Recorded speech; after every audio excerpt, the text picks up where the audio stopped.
Hello, friends. I am Chevee. Welcome to my shed. How are you doing today? I had a good day today, and I hope you did too.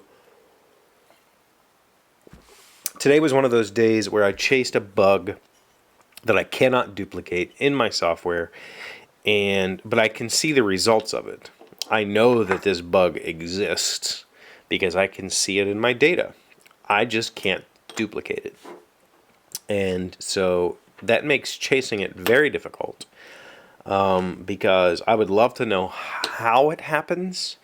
Instead, all I can do is put in some kind of countermeasures, I guess. So I spent a good bit of yesterday working on that problem. There was other things I had to do. Wednesdays, I try to keep Wednesdays busy because I'm home. I have complete freedom to work as intensely as I feel like working because I don't have anybody bugging me.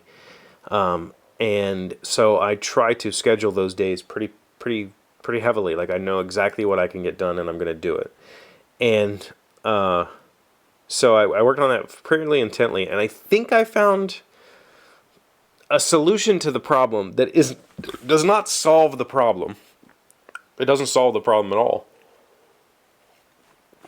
I just slapped a Band-Aid on the problem, which hopefully will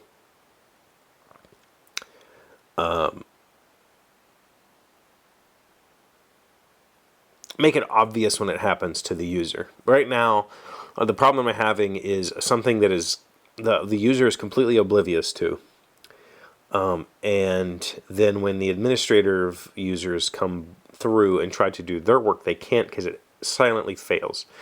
And it's an instance of a function call within a function call, maybe within another function. No, I think it's only 2 layers deep. And so the error messages don't necessarily get passed back, and it looks all goofy. And as far as the administrator is concerned, they just get a blank screen. It just kind of silently fails. And so I saw some stuff in the logs, and I worked on it, and I found a way to Band-Aid it. But it's one of those situations where it's an input error on the user side, and I have validation in place that should catch it, but it's not. And I don't know why. And in the 2 years that this particular group of users has been using this piece of software, and hundreds and hundreds, maybe even thousands of requests, it's happened like 8 times. So it's extremely rare. But when it happens, it kind of messes everything up. This isn't like mission critical software. It's nothing I cannot fix. But when you chase something like that, it can kind of take it out of you. Because if I was a startup, for instance, if this was my baby, my startup baby, and I was really trying to push for users, really trying to sell the product because I need income coming in, this would be one of those bugs that I would just be like, we'll deal with it when it comes up. And it would just go on the stack of things to do. And someday I might come back around to it because it's so infrequent and it seems to only affect a very small subset of the user base, like less than 1%. Who cares, right? It doesn't disrupt business. But I'm not a business, so I get to kind of chase stuff like this. And for me, it's almost professional learning. Like it's me really getting to look deeper at how I'm doing things and question, why am I doing it that way? Is there something I can do to fix it? And should I even spend the time fixing it?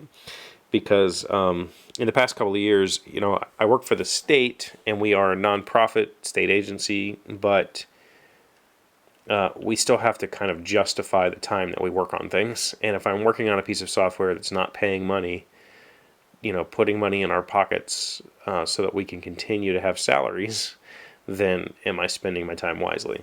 So I still have to justify things, but I think that in this particular case, it needed to be done. I think that I cleaned up a few things that were missing, and I made more logging. I have so much logging. I log almost everything a user does, and it lets me really kind of look deeper into how they're using things. So it's cool. I don't know why I just told you all that. That was totally just not I was not expecting to spend 4 minutes or 5 minutes talking about work stuff that is extremely vague, because I can't just talk about it. I don't want to get in trouble talking about it. I have to watch that. But, it was good.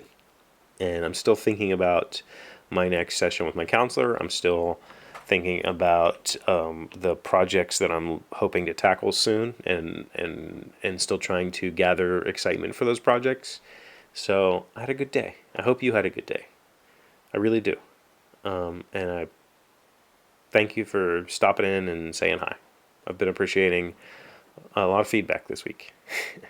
Appreciate that a lot. So thank you for being here as always. Thank you for liking, commenting, subscribing, being amazing friends and wonderful people. I appreciate you, and I will see you tomorrow. Alexa, tell me a random fact. The arrangement of 5 objects in the shape of the 5 on a die is called a quincunx. Quincunx? Is there names for the other arrangements of shapes on a 6-sided dice?